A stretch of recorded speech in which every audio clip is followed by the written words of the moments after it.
Le journal avec Chertidiane Diao, explosion de l'usine de raffinage d'huile de Nébé. Le ministre de la Solidarité nationale et du développement communautaire annonce l'ouverture d'une enquête. Une explosion d'attaque qui a fait un mort et 9 blessés. Samba Nyobenka, venu au chevet des victimes tard dans la nuit, l'a annoncé au micro de Babacar Diouf. Je vous propose de l'écouter. Constaté quand même qu'il y avait 9 blessés, dont les 3 dans une situation beaucoup plus atténuante et transférés au niveau des urgences parce que la situation s'est stabilisée. Pour les 6 autres, le nécessaire est en train d'être fait. D'ailleurs, le plus grave, à ce que je sache, a été transféré au niveau de l'hôpital CTO et il est en train d'être pris en charge.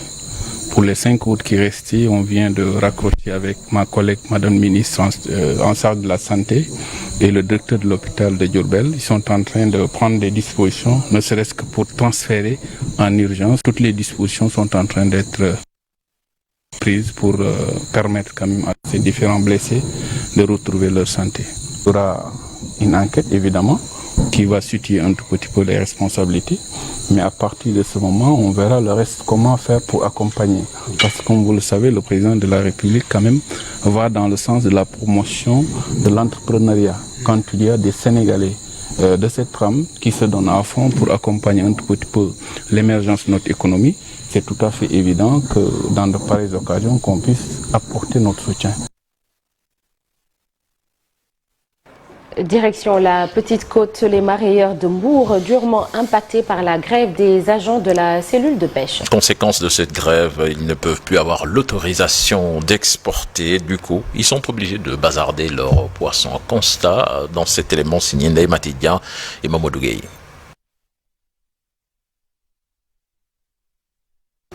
Trouver dans quelques instants, cher Tidiane Diao, si l'élément est en place à Poulaï. Nous y reviendrons dans quelques instants et on continue, cher, avec quelle information?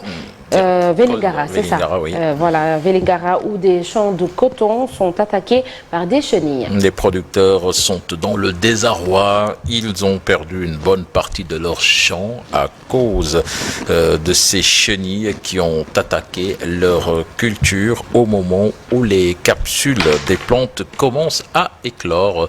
Si l'élément est disponible, je vous propose de suivre cette correspondance signée Abdoulaye Diallo. On me fait signe que ce n'est pas encore le cas. Certainement, nous y reviendrons dans nos prochaines éditions. Et puis en mot de sport avec Sadio Mané, buteur pour la première fois en Ligue des Champions avec le Bayern de Munich. Et quel but pour l'international sénégalais avec cet exploit individuel. Il contribue donc à la victoire 5-0 de son équipe face à Plizen dans l'autre match du groupe C, et c'est l'Inter de Milan qui s'impose face au FC Barcelone 1-0 sur la Nata. Et c'est la fin de ce journal, cher Tidiane Diao. Nous avions quelques soucis avec la machine, mais tout est rentré dans l'ordre. L'actualité revient tout à l'heure et ce sera sous forme de brève en Wolof. Ce 5 octobre, on se rappelle les actes de violence perpétrés à l'endroit de Talla Sylla, les fameux coups de marteau. C'était en 2003. On en parle donc dans la rubrique Un jour au Sénégal, un jour dans le monde. Et vous avez eu lundi dernier un reportage sur le panier de la ménagère avec les prix qui ont doublé, voire triplé sur le marché. Ce mercredi, enquête sur le renchérissement du coût du bâtiment.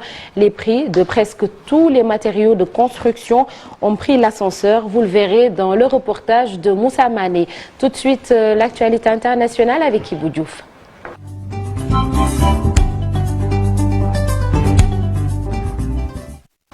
Alors, Ibou, 3 casques bleus bangladais tués en Centrafrique par un engin explosif. Alors, c'est une annonce faite hier mardi par le porte-parole de l'ONU, Stéphane Dujarric, précisant qu'un 4e casque bleu de la mission de maintien de la paix des Nations Unies en Centrafrique a été blessé et hospitalisé également à Bouar. L'incident s'est produit alors que les troupes étaient en patrouille sur l'axe Kui-Botong à environ 5 km de la base temporaire de la mission Ouham Pende. Burkina Faso, le point après la visite de la CEDEAO, donc qui s'est achevée hier en fin d'après-midi. La délégation ouest-africaine a été venue évaluer la situation au Burkina Faso quelques jours après un deuxième coup d'État en 8 mois.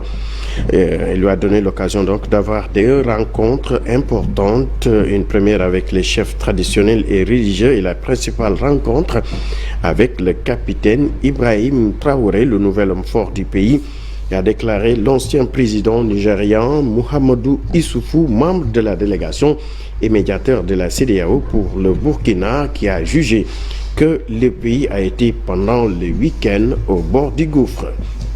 Et Libéria, saisi de cocaïne d'une valeur de 100 millions de dollars. Les autorités donc du Libéria, avec l'aide du Bureau international de stupéfiants et de l'application des lois des États-Unis, ont saisi 520 kg de cocaïne d'une valeur, on l'a dit tout à l'heure, de 100 millions de dollars. L'Agence nationale de lutte contre la drogue a confirmé 2 arrestations, précisant d'autres complices étaient encore en fuite. Il s'agit d'un ressortissant de Guinée-Bissau, mais également un Libanais. Elle n'a en revanche pas confirmé les informations partagées sur les réseaux sociaux selon lesquelles la drogue aurait été stockée dans des conteneurs de poissons congelés.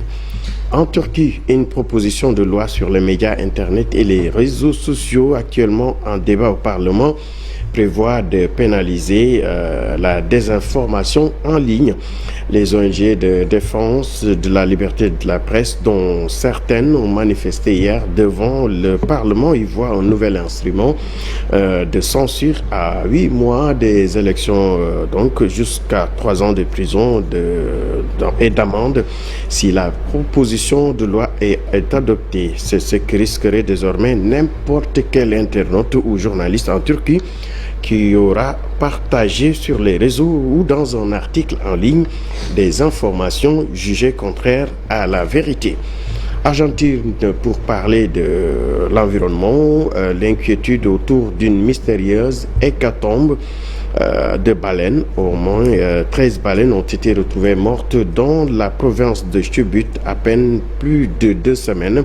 Les autorités locales craignent que ces décès soient dus à une marée rouge potentiellement néfaste pour l'être humain également.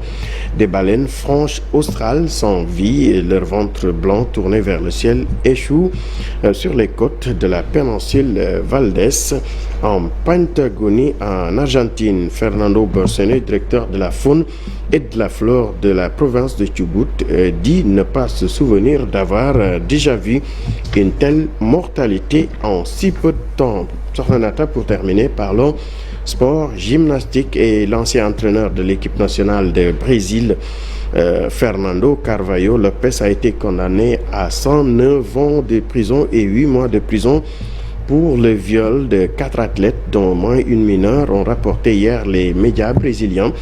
L'ancien entraîneur brésilien donc a été condamné. Il est reproché donc d'avoir agressé 4 athlètes. D'autres accusations donc pèsent contre l'ancien entraîneur. Il y a 4 ans, une quarantaine d'athlètes ont affirmé être victimes d'abus moraux, physiques ou sexuels de la part de l'entraîneur donc Lopes. Sornanat. Merci Ibou Diouf. L'actualité hors du Sénégal revient tout à l'heure. Dans la seconde partie de l'émission, Aïssatou Diop Fall sera là pour la chronique du jour. L'amnistie annoncée en faveur de personnes ayant perdu leur droit de vote. Et on pense à Karim Wade et Khalifa Ababacar Sall. Ce sera le sujet de la chronique du jour. Et nous recevrons aux alentours de 8h50 Mamadou Moustapha Diagne. Il est le directeur de la formation et de l'éducation et de la communication. Autant pour moi, au ministère de l'Éducation nationale. Tout de suite, la revue des 1 des journaux avec El Hadj Malick Thiandou.